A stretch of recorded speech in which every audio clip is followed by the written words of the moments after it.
在雪域，解放军与西藏，军事管制。浩浩荡荡的军宣队，执行三支两军这一任务的是解放军毛泽东思想宣传队，简称军宣队。其实早在文革一开始，军队就向全藏各地派出了大批军宣队。军管会成立之后，继续向全藏各地派出军宣队，并且深入到广大农牧区。从当时的报道来看，军宣队不但要宣传毛主席的著作和语录，还要支援当地的农牧业生产和工业生产，还要给群众治病、放电影、收割庄稼，甚至理发，似乎事无巨细，样样要管。曾经当过军宣队队员的朱莉依然难忘那时的革命豪情。那时候那种精神和风貌，在今天是无法估量的。那种热情高得要命，热情高涨，无私无畏，没有一点私利可图。你说有什么劳务费？一分也没有。大家对钱这种东西很淡漠，也没人去争，完全是忘我地去工作，打着红旗，唱着语录歌就出发了。都是理想主义者，非常理想，理想的不得了了。蠢而又蠢的人，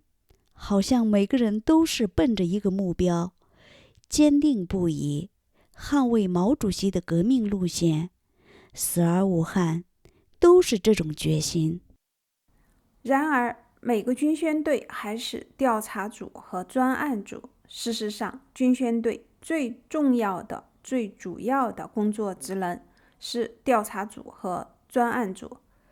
调查所在地的所有藏人的情况，同时给怀疑对象进行立案调查。其工作之细致，掌握之全面，令人惊讶。例如，西藏军区直属机关派往拉萨城关区胜利办事处的军宣队，在一份调查报告中，用军宣队的工作术语，或者说是特殊术语，详细的记载着例行居委会参加大连子的有370人，其中坚定的316人，动摇的54人，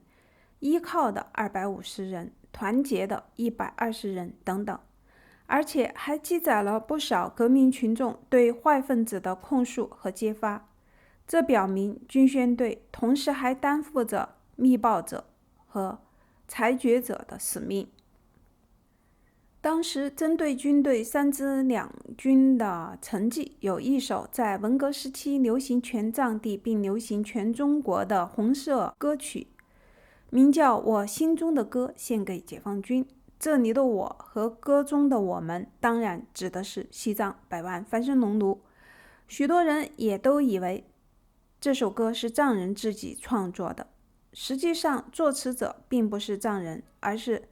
西藏自治区歌舞团的汉人词作者长留柱和庄涛。他们沿袭并改编了西藏民歌的旋律，重新填词，而歌词内容是歌颂解放军，尤其是歌颂军宣队。他们以如此方式理所当然地宣布，他们就是西藏百万翻身农奴的代言人，可以完全的、彻底地表达西藏百万翻身农奴无比感激的心情。这反映了一种什么样的心态呢？这首歌的歌词是这样的：不敬青稞酒呀，不打酥油茶呀，也不献哈达，唱上一支心中的歌儿，献给亲人金珠马。亚拉说，献给亲人金珠马，感谢你们帮我们闹翻身哎，百万农奴当家做主人哎，感谢你们知左知公右知龙，文化大革命立新功，立呀立新功啊！不敬青稞酒呀，不打酥油茶呀，也不献哈达，唱上一支心中的歌儿，献给亲人金珠马。说呀啦说，献给亲人金珠马，感谢你们带来了毛主席的书儿，革命真理永远记心中啊！感谢你们紧握枪杆保边疆，人民的江山万年红，万呀万年红啊！可是军宣队就是已经成功的改造了思想的新人吗？因为毛泽东说过，要用共产主义思想教育青年，把青年一代培养成为有理想、有道德、有文化、有纪律的共产主义新人。而军宣队的所作所为又是否符合这个标准？具体的说，在调节两派之间的矛盾和冲突时，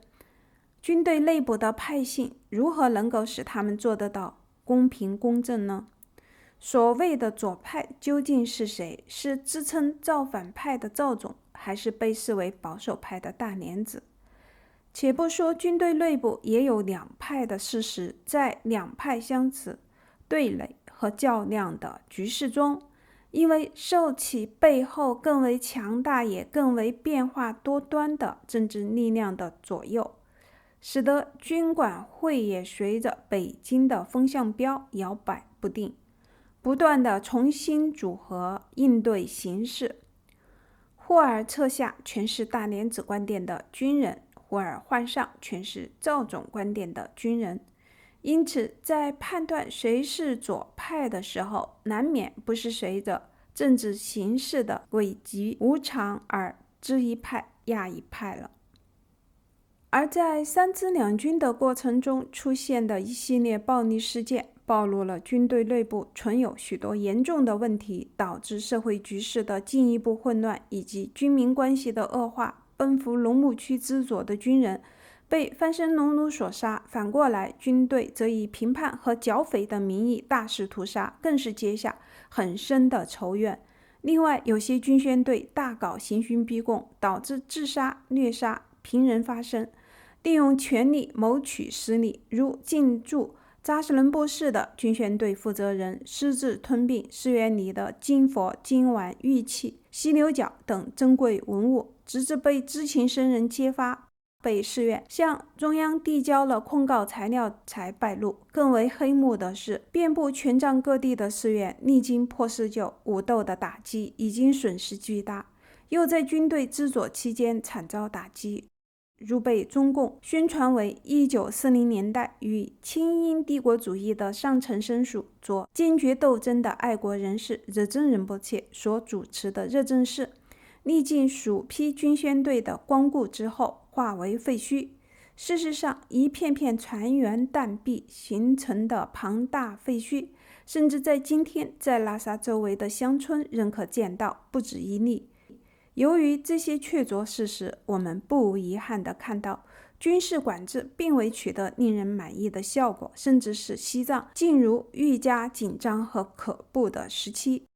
有研究者形容，军管下的西藏是文革当中最黑暗的一页，而这也是军队付出覆水难收的代价。经历了1968年发生在拉萨的6、7大招式事件之后，军队在广大翻身农奴心中的形象已大不如前。1968年9月，因自治区革委会的成立，军管会结束了他的使命，但军队强悍的威慑力依然存在。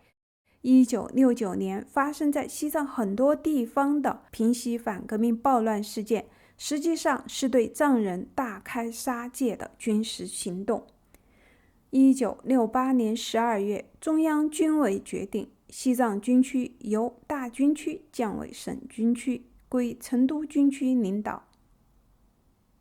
再次深觉遗憾的是，没有更多的照片来展现西藏的这一段历史。这是因为革委会成立之初，倾向于赵总观点的西藏军区司令员曾永雅当了主任，于是军队内部的派系纷争发生倾斜，包括我父亲在内的100多名大莲子观点的支持者受到整肃，纷纷被逐。1970年初，我父亲被调往四川省甘孜藏族自治州道夫县人民武装部，简称人武部。于是他带着妻子儿女离开拉萨，然而他始终不能忘怀拉萨。20年后，再次带着家人重又回到令他魂牵梦萦的拉萨，却不曾料及仅1年多，因为突发疾病过早离世，被葬在西郊烈士陵园。那里有不少当年与他一起参军的同乡人，也有死于文革武斗的红卫兵。本节目由绝地金书工作室制作发布，请扫描赞赏二维码进行赞赏，您可以得到回赠的电子书或其他作品。请扫描订阅二维码订阅绝地金书频道，收看收听已发布和将发布的更多作品。